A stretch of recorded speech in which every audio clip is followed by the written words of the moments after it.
From UFOs to psychic powers and government conspiracies, history is riddled with unexplained events. You can turn back now or learn the stuff they don't want you to know. A production of iHeartRadio.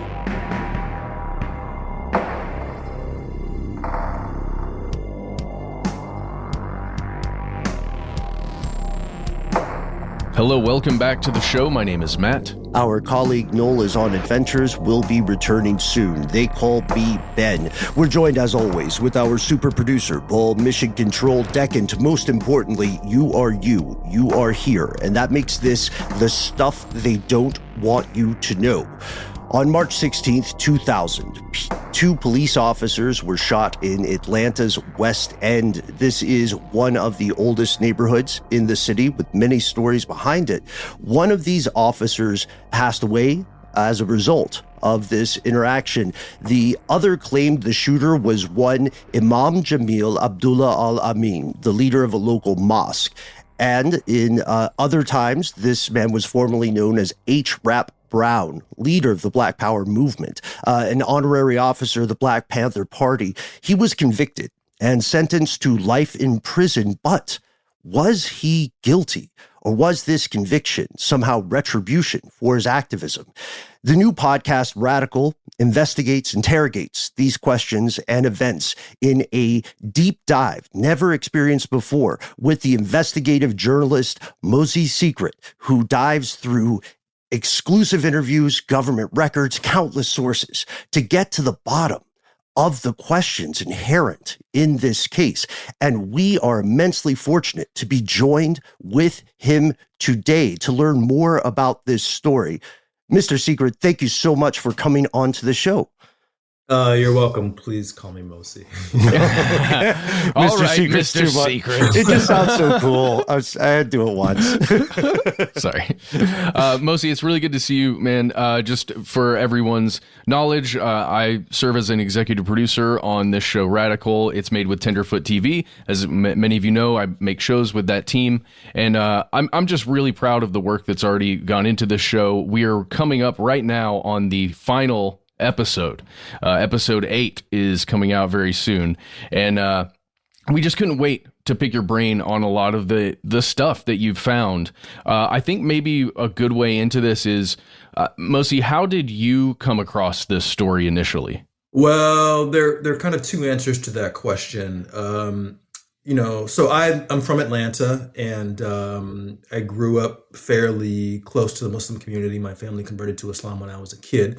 So because the community of African-American Muslims in Atlanta isn't that large, I was familiar with Imam Jamil Al-Amin and his community, and I was also familiar with this case when it happened. But as you said, that was 20 years ago, and it's not something that has really occupied my mind in the kind of intervening years between the shooting and the production of this podcast. A year or two ago, I was quite randomly introduced to a podcast producer who had already started looking into this case again. He had done extensive, his name's Johnny Kaufman. He had done extensive public records requests, pulled court documents, and was really kind of pointing to some questions in this case. And, when he told me about this, all these things kind of came back to me from my childhood. And I thought, well, I would love to work on this with you. And it just so happened that he was looking for a host and a reporter. And then, when I left Atlanta, I went off to be a reporter. So it just kind of felt like it was one of these stories that was made for me. Man, and just if you do live in the Atlanta area, you probably know Johnny's voice from his work with WABE. Sure. If you ever listen to the NPR stations in town, that's how I recognized his voice for the first time. I was like, what? I know this guy. and what synchronicity there must be in that moment, because, hearing, as you said, quite randomly, you hear this story. And you, as any member of that community during your childhood, you will automatically know the people that are being referenced here. There's something that really sticks out in part of this exploration. Could you tell us a little bit about this summer camp you attended in childhood, and how that I just think that's such a fantastic way in to the imam in this community. Yeah. So my family converted to Islam from kind of different evangelical faiths actually when I was 12 or 13 years old.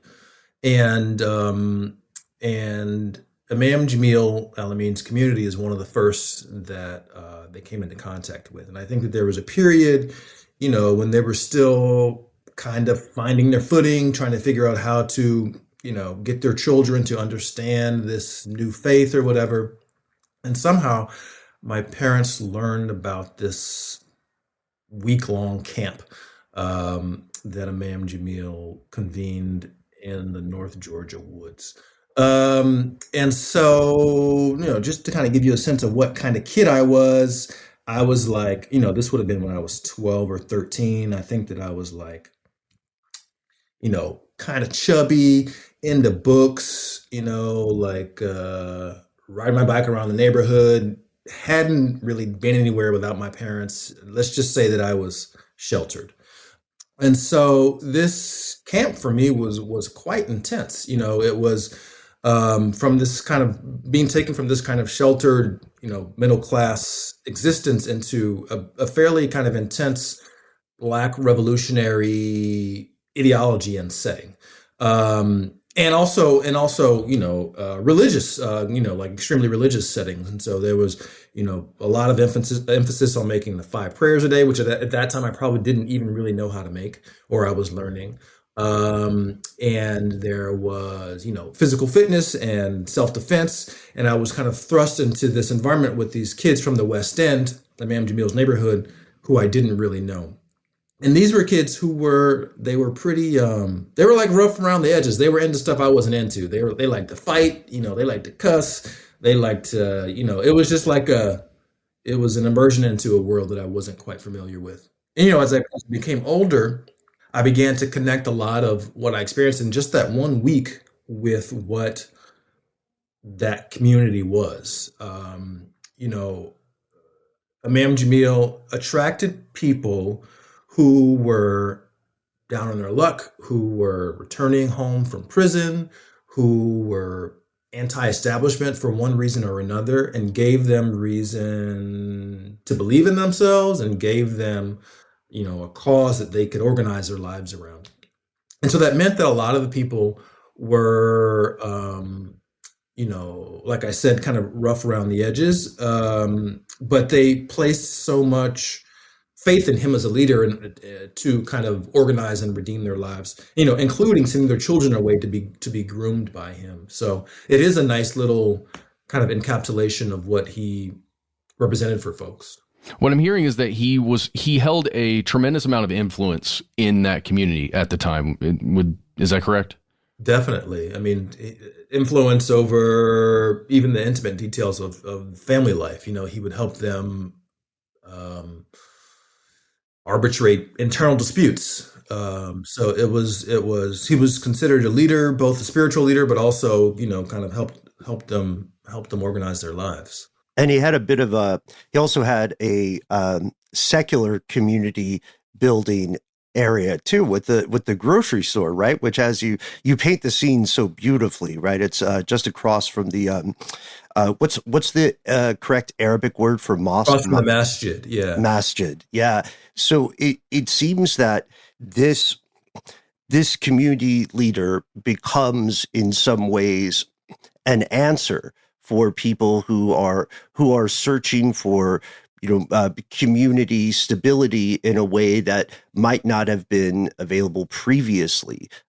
In this, as we know, this is something that happens often in the United States in one degree or another because law enforcement so often fails, right, and commits horrific acts. With this background, we see already a bit of like Whitman-esque multitudes in one man, because he is the leader. He's a beacon for people in the West End community. Yet it seems that the local law, the APD and other authorities don't see him in that way. Could you tell us a little bit about how authorities had regarded the Imam before he even arrived in Atlanta?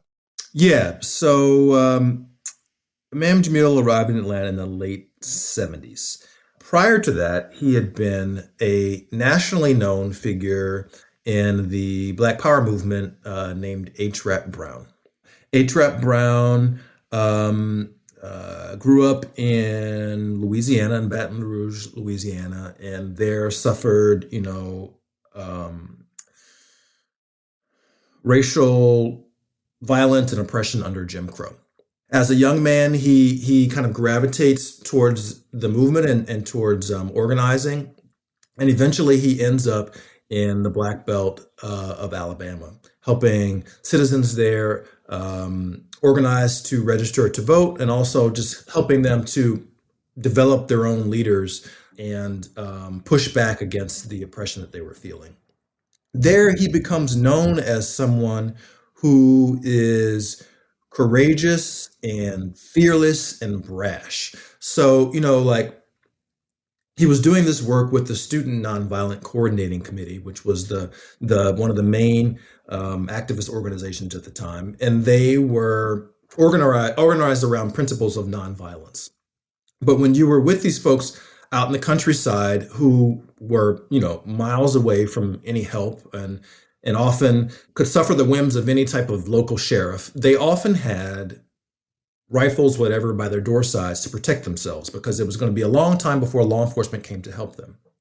And so H. Rap Brown goes into these communities, and there is this nonviolent ideology that he's working with, but there is also this, he's also telling people to defend themselves. He's also telling people, this is how you use your gun.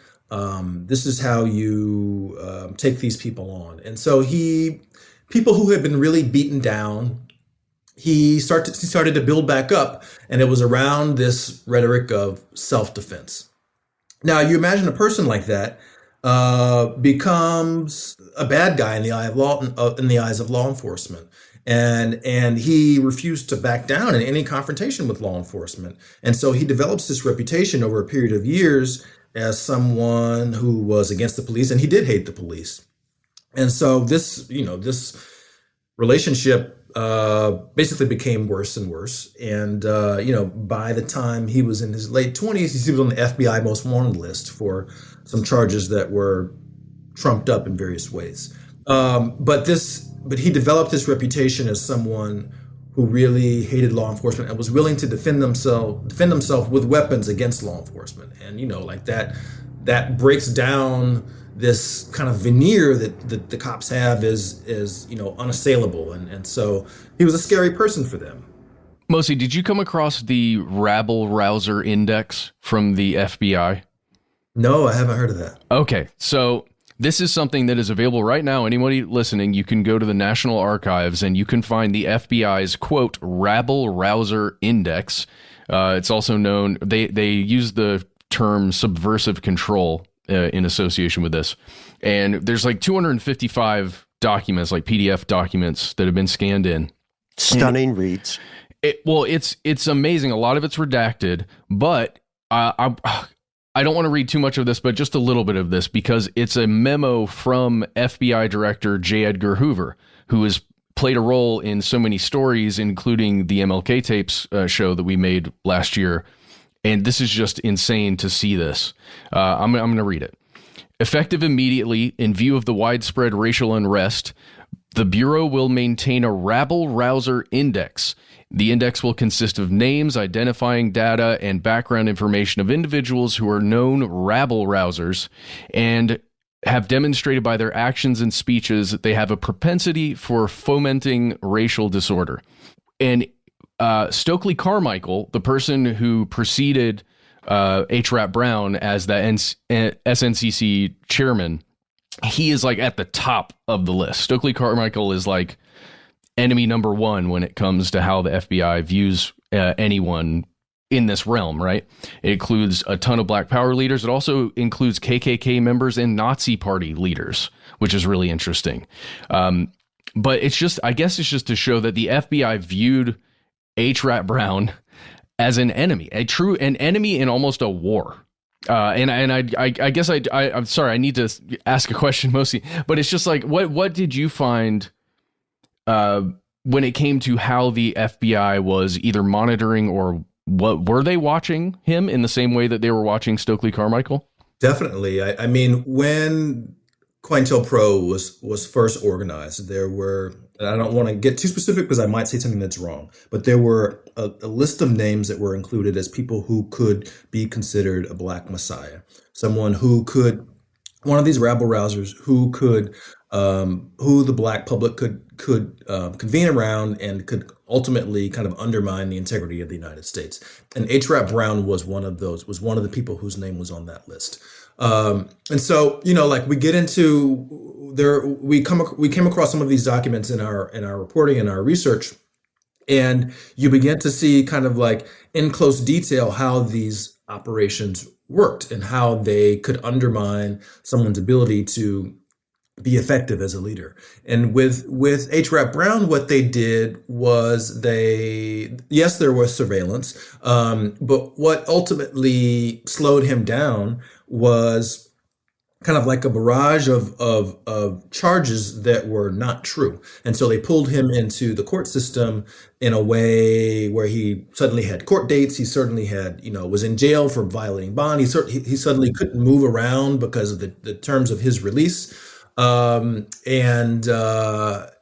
these charges just accumulated to the point where he had to step down as the leader of the Student Nonviolent Coordinating Committee. And then, so that happens. And in the public's mind, those charges perhaps could be true. We don't really know. But if you look at the long kind of arc of time, all those charges are thrown out for various constitutional reasons. And so the question becomes, well, why were they brought? And was there some intention or purpose behind that? And in this case, it's quite clear the answer is yes. And so he's forced underground. All this kind of like legal assault is a strong word, but all these legal actions eventually culminated in this car bomb explosion outside of a court hearing where he was supposed to be in attendance. And it's pretty widely assumed that car bomb was an assassination attempt against him, many believe by the FBI. And so at that point, he has to go underground just to protect his life, and his days as an organizer are pretty much over, or at least they're undercover at that point. Yeah, it's like 18 months he has to disappear, so more than a year or something. He's off the grid and underground. And this also, what I really appreciate you pointing out here is that in the case of COINTEL's approach, it's pretty clear that they were not under the auspices of this program. They were not saying, let's find someone who has committed a crime. They were saying, let's find a crime to fit on someone because we find them dangerous. So we could make a very clear argument it is an active series of conspiracies, not conspiracy theories. Well, it's nuts. If you look at that index, it is all of the field offices, all of the FBI field offices across the contiguous United States that are keeping tabs on anybody that ends up on that list. So like anywhere they go, who they meet with, like it's nuts to see that level of, it is surveillance. But again, as you're saying, once you get into the American prison system through the justice system, you are now in that system, and it's so much easier to have someone get back in it and stuck in it. And I think that's just such a good point. And that is where Imam Jamil Al-Amin finds himself now. We're going to pause here for a word from our sponsor, and we'll be right back.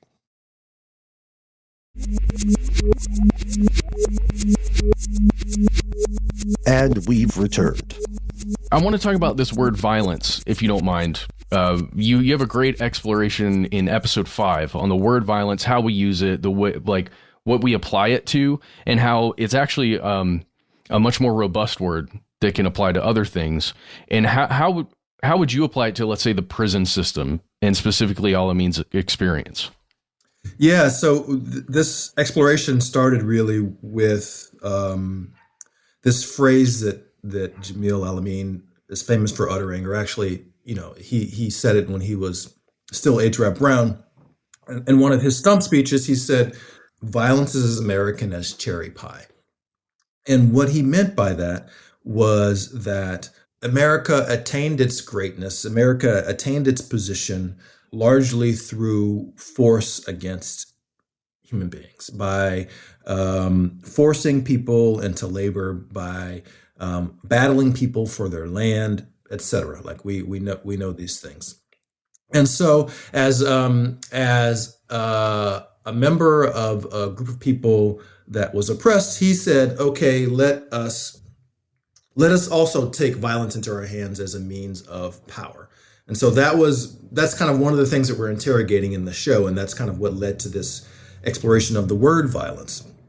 And so, I think at some point I just turned to the Oxford English Dictionary, and one of the things we came across was this old definition of violence that contained more meaning than it does today, and it included acts against people committed by the state, harm committed by the state against the public.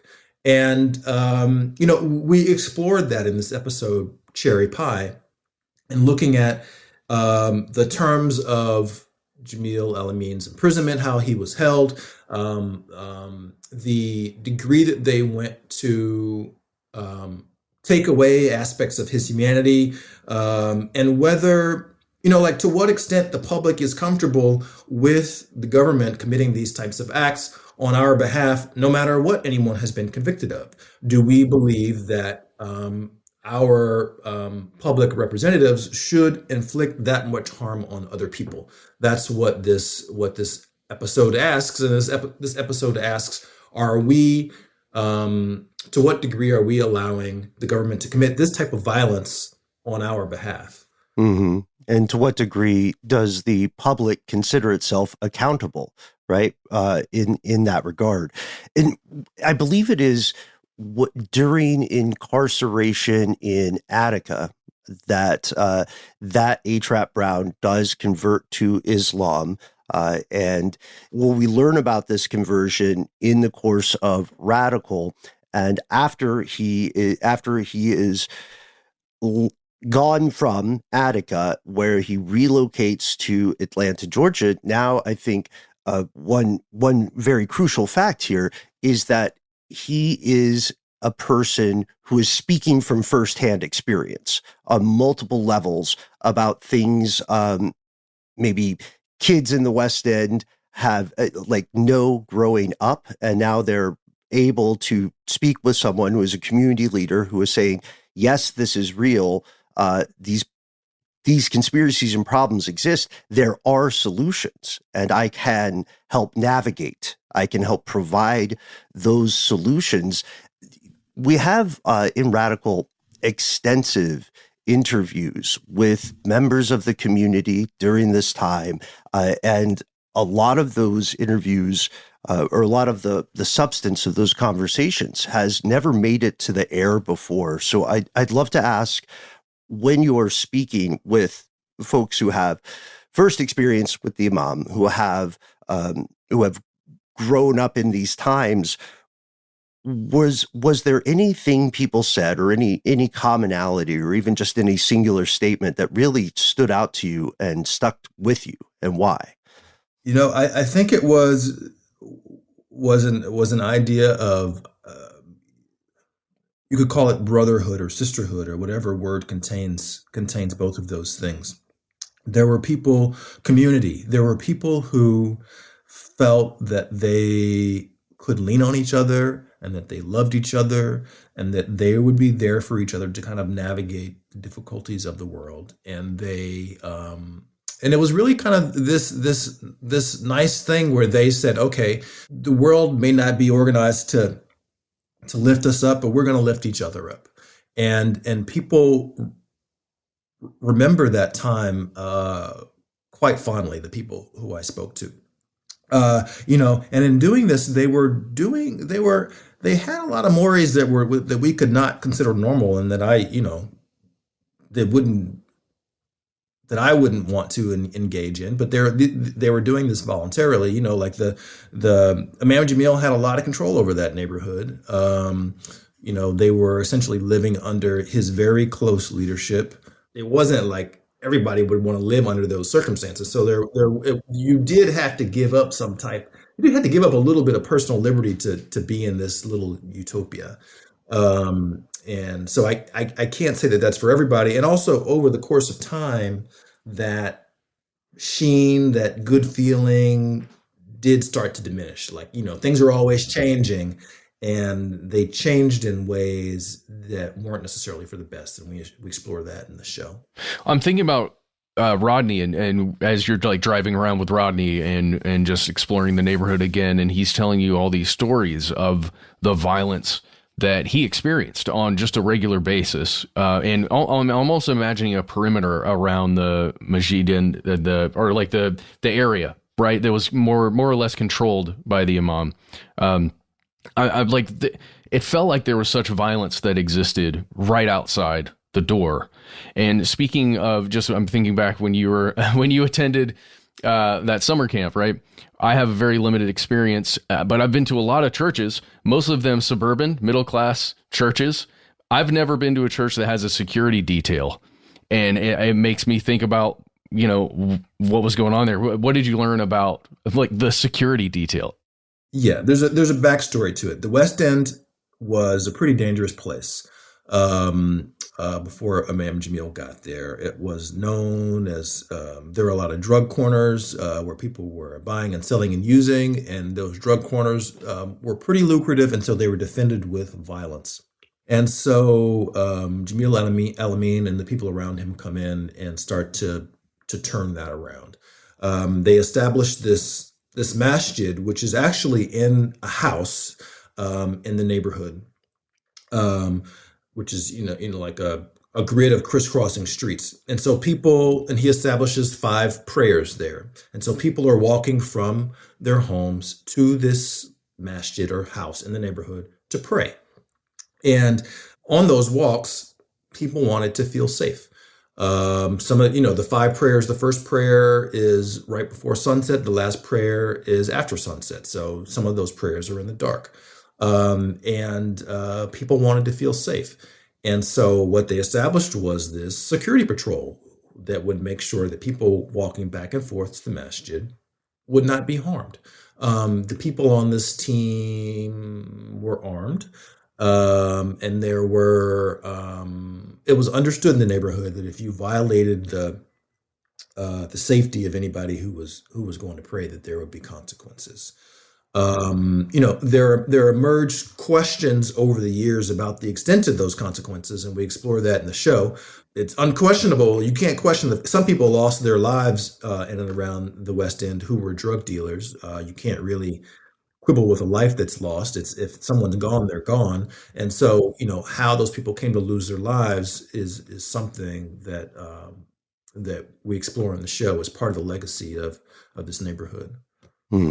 And this again may feel somewhat familiar to a lot of us tuning in today who have lived in communities where someone makes this argument that says, look, the people who are quote unquote supposed to be providing safety are in fact not doing that. Therefore, we will together lift ourselves up and provide that sort of safety without all the the due process, the red tape and so on, at least is how it's put theoretically. And for folks who have never been involved in that sort of interaction in a community, that may sound strange, right? That may sound anomalous, but I believe it is important for people to remember this situation can occur. It is not it's not a one-off thing in the American discourse. Well, I guess the question is, that security force that was there, that existed, it feels to me like a defensive posture, a means of protection, right? I wonder, did you find anything where potentially that security force was used more as an offensive thing, or maybe there's a sect within it that was that saw itself as a way to crack down on some of the drug dealing and people that they viewed as undesirable? Perhaps proactively. Yes, definitely. We're getting the spoiler material here. But here's the thing that I learned in looking at this story. If you have a particular approach, let's say your approach to dealing with the trouble in the neighborhood is to arm a bunch of guys and give them relatively free reign to keep things safe. That can work for a little while, or maybe for a long time, but it becomes difficult to control as people get a taste for that type of power, and it just becomes difficult to control. And so, the taste for that type of power, and also that type of money in some cases. Now, and I say that because of this. They were protecting their community from drug dealers, and one of the things that we hear is that in the beginning they would sometimes come across these guys and they would confiscate their drugs or whatever, or maybe they would confiscate this money, and then at some point, and in the beginning they were flushing the drugs down the toilet. They were getting rid of the drugs. At some point it becomes, well, this is actually money that we're flushing down the toilet. What do we do this? And then the kind of slow corruption process starts of kind of becoming something that is different than your initial ideals. And that definitely happened in the West End, like no question. But no spoilers. Listen to episodes 7 and 8, though, if you're interested in this line. Yes, by the way, we also know that for everybody tuning in, as we are recording, the final episode has yet to release. So I can't speak for everybody, but I am on the ride as well. I don't know how we conclude yet. But when you hear this, mm-hmm. Episode 8 will be available on Tenderfoot Plus. Early access. You'll have to wait another week until it comes out. Hey, and full disclosure, I also subscribed for early access to make sure that I could be as up to date as possible. And with that, let's take a quick break, hear a word from the sponsor, and return with Mosi Secret.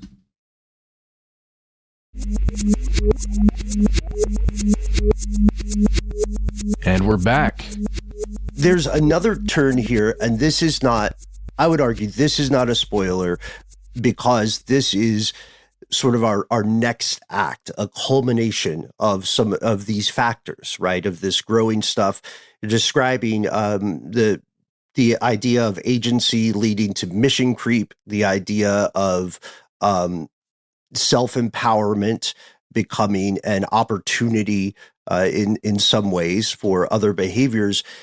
We know that during his time in Atlanta as a community leader, the Imam was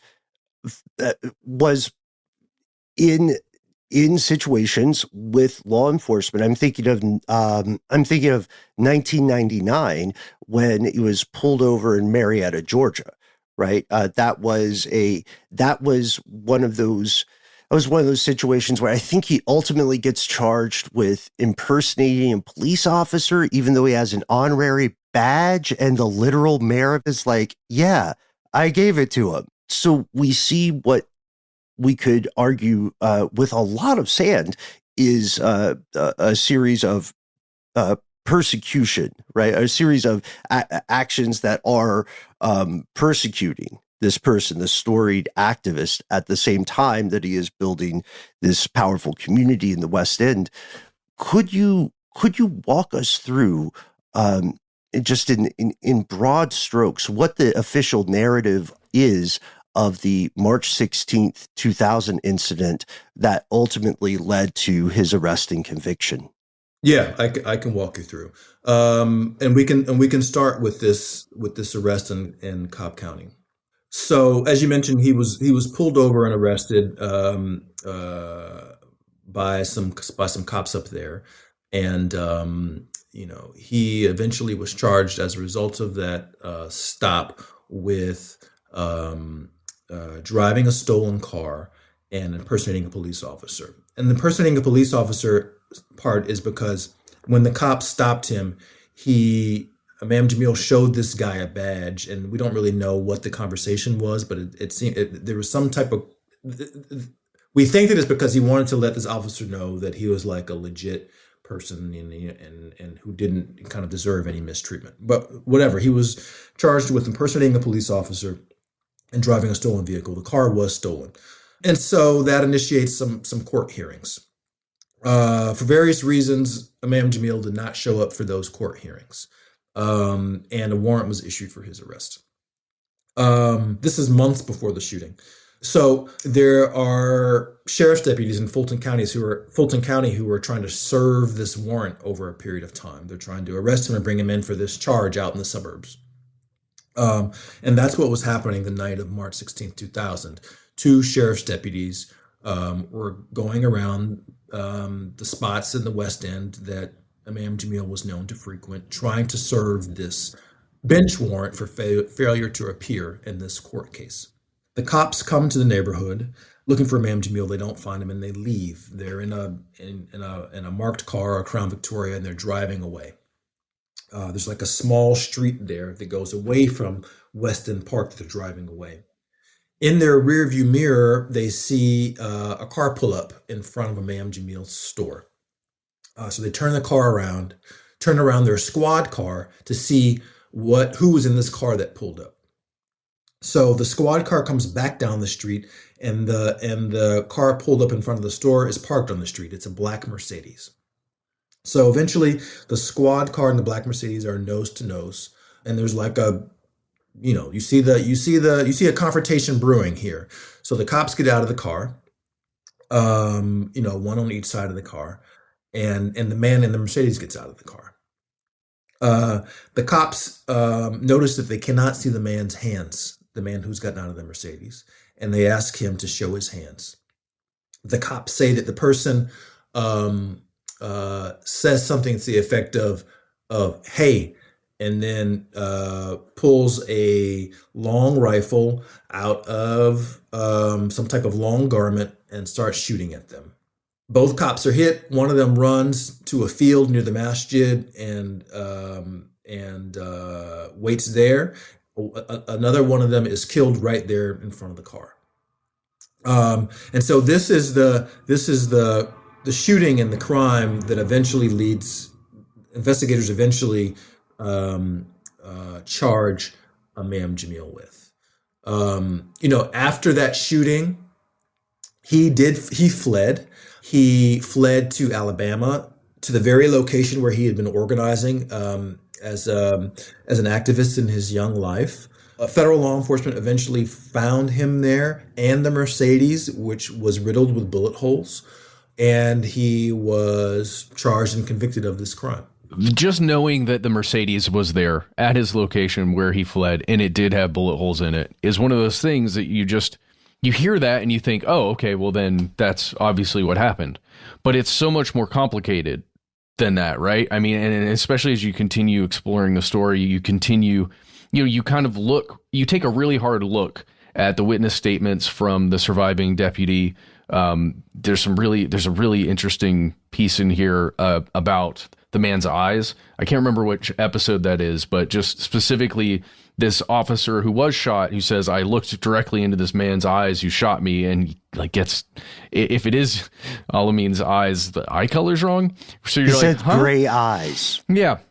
But there's so many inconsistencies like that make you, again, as a listener, as you're going through this, make you question things.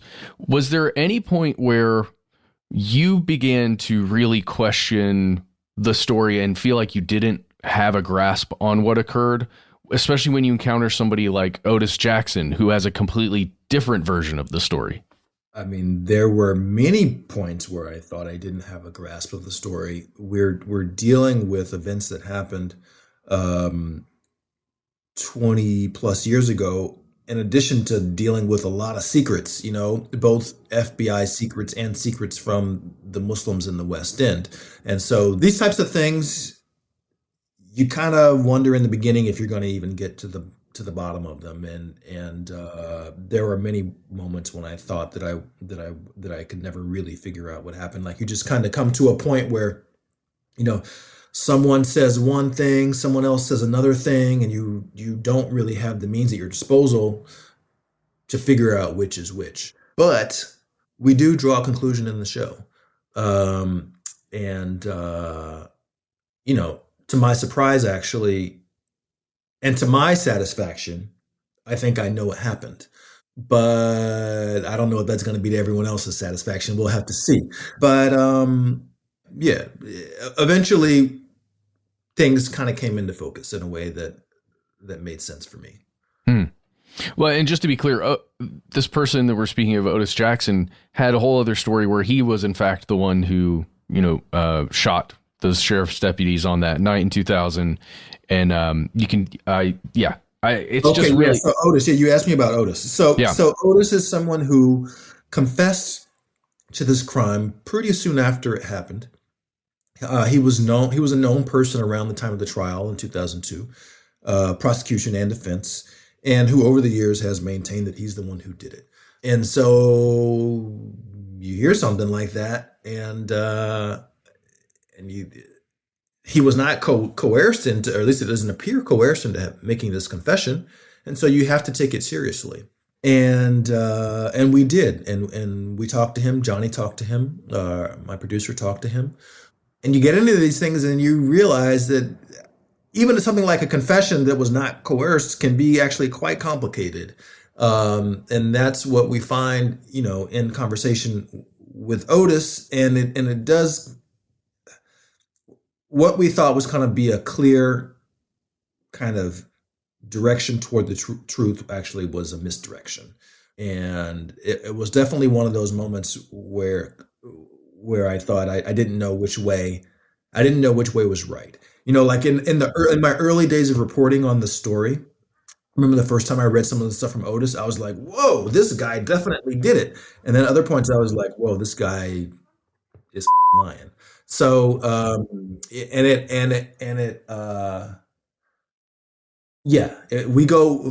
have to see which way we landed on that one. But it was complicated. Mm-hmm. And I do want to point out too, one thing that I find quite impressive is that in this investigation there's this beautiful, like, Jedi-like objectivity to asking the people with the conflicting narratives. Let's talk to prosecutors involved in this. Let's talk to Otis Jackson. Let's learn all sides of this story. And I just want to say I immensely appreciate that point of sort of way leading on to way, because we want to build our bricks of logic, right? Our if-thens need to be solid. And it seems like several times we as the audience listening to this are experiencing the same thing. We're like, well, this is definitely, but wait, but then what does that also mean? Which I find compelling. And I find also it brings us to the fact that this is not an historical case, an historical footnote by any means. We know the Imam is, I believe, the Imam is currently incarcerated and has, I think, just a few years ago, had an appeal that made it all the way to the Supreme Court. Is that correct? I don't think that they got certification on the case. Okay. But they went, the Supreme Court did decline it? Is that I'm correct? pretty sure the Supreme Court declined it, yeah. Okay. Well, for people listening now, in the case of this current incarceration, Could you tell us a little bit about how the West End community is thinking through this, how they are experiencing the case, and is there any active movement to perhaps have him released from incarceration? So the folks in the West End, there are people who are still organizing, who are still making a campaign to have him released. They are, at this point, almost all of the legal options for Imam Jamil have been exhausted. All the appeals have been exhausted. All the habeas petitions have been exhausted. His last remaining hope is a division of the Fulton County DA's office called the Conviction Integrity Unit, which reviews possible instances of wrongful conviction. And so the people in the community are essentially mounting a public campaign to get certain evidence considered by this unit of the DA's office. And so there are people there who are still very much behind Imam Jamil. But, in this podcast, we don't explore their feelings that much because they didn't want to talk. Imam Jamil and one of his sons still have a pretty strong degree of control over how this community behaves. And we weren't allowed to talk to them on the record. So the stuff that I know about how things are playing in the community, that's kind of like secondhand and scuttlebutt, so we weren't able to get anything from them directly. We do have a guy in the show. His name is Bilal Sunni Ali. He is Imam Jamil's, I forgot the exact term that he used, but he is essentially the person who was leading up on the non-legal side, who's not a lawyer, the person who's leading up the campaign for Imam Jamil's freedom. And he did talk to us, but kind of like beyond him, we don't really have that much of a sense of how things are playing, other than, like things that are posted on social media.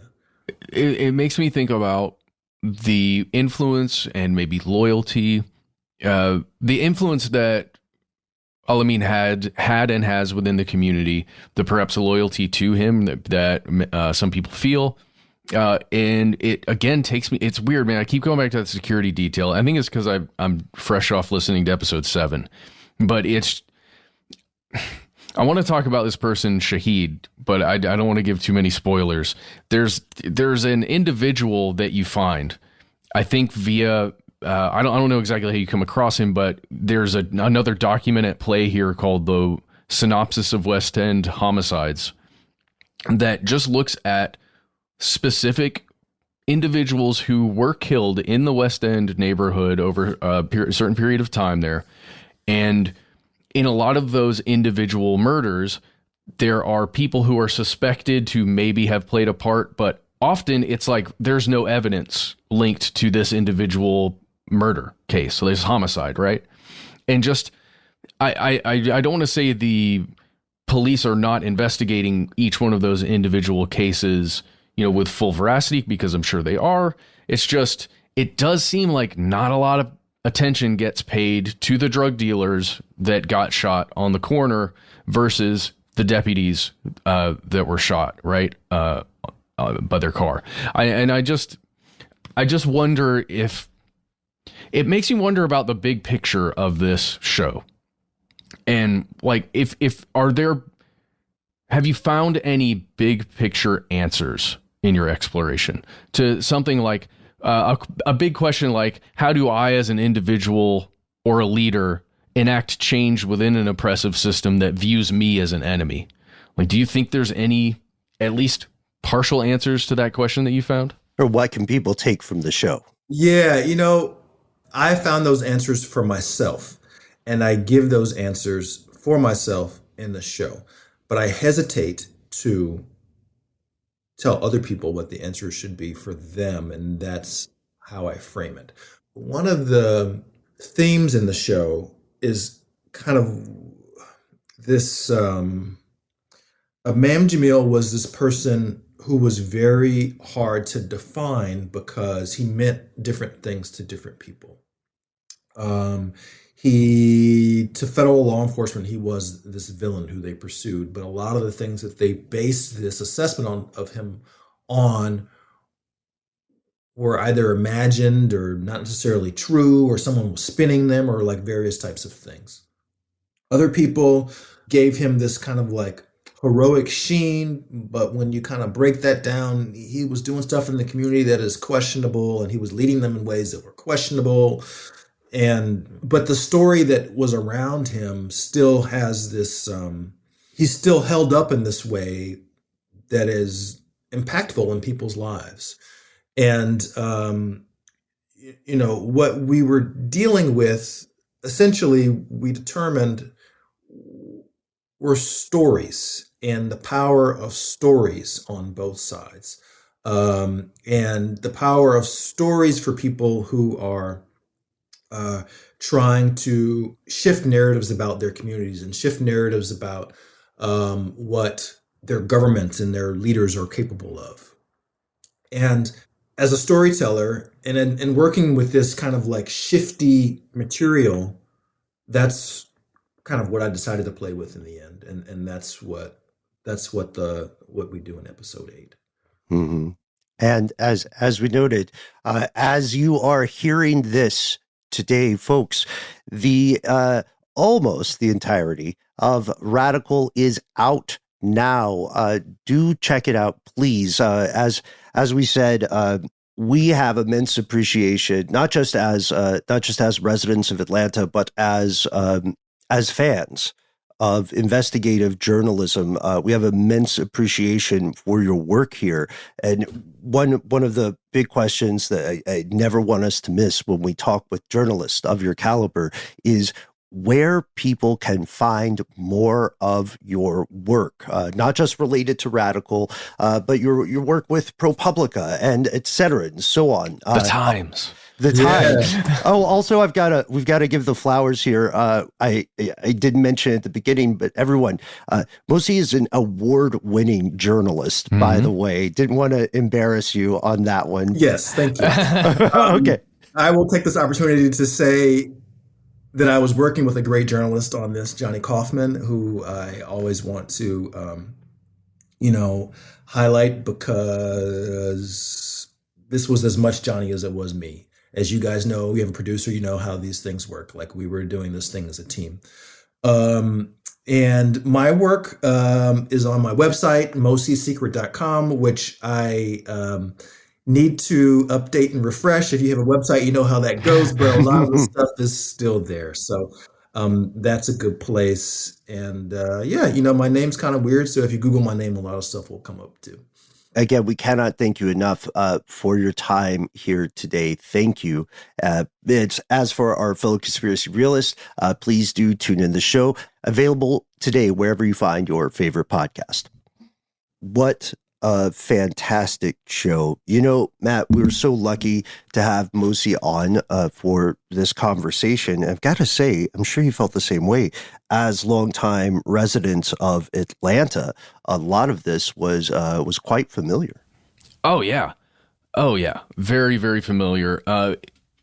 One of the most interesting things you can listen to is a bonus episode where Mosi and Johnny Kaufman, the two producers and writers of the show, get together and just talk about finding documents, doing those freedom of information requests and just sifting through the stuff.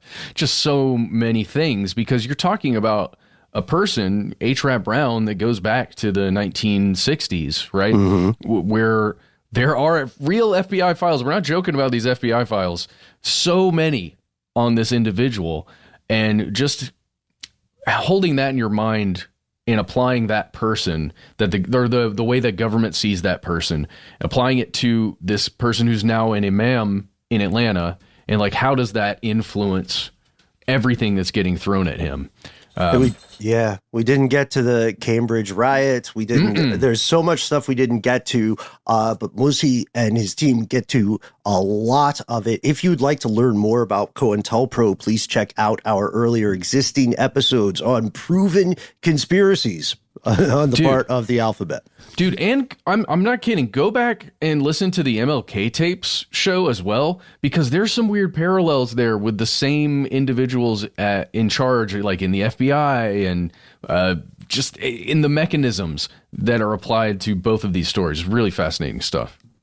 And thank you, as always, for tuning in. Fellow conspiracy realists, we would love to hear your take on this exploration. We'd also love to hear your thoughts on other cases that may have triggered some similarities for you when you hear this, because as I had mentioned earlier, the thing that might escape a lot of people is that these are not necessarily one-offs. These are not necessarily things that exist in a vacuum. So let us know, please get thee to thy favorite method of communication, whether that's Instagram, YouTube, or Twitter, FK, or X, FK, Twitter. We're all over all of those. Or you can give us a phone call directly.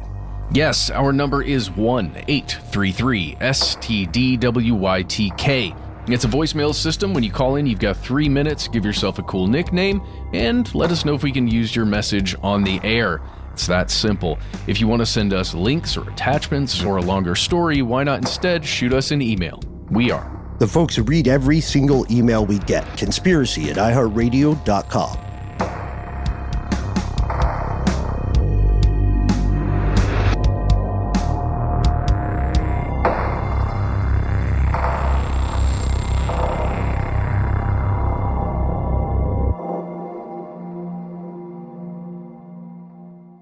Stuff They Don't Want You to Know is a production of iHeartRadio. For more podcasts from iHeartRadio, visit the iHeartRadio app, Apple Podcasts, or wherever you listen to your favorite shows.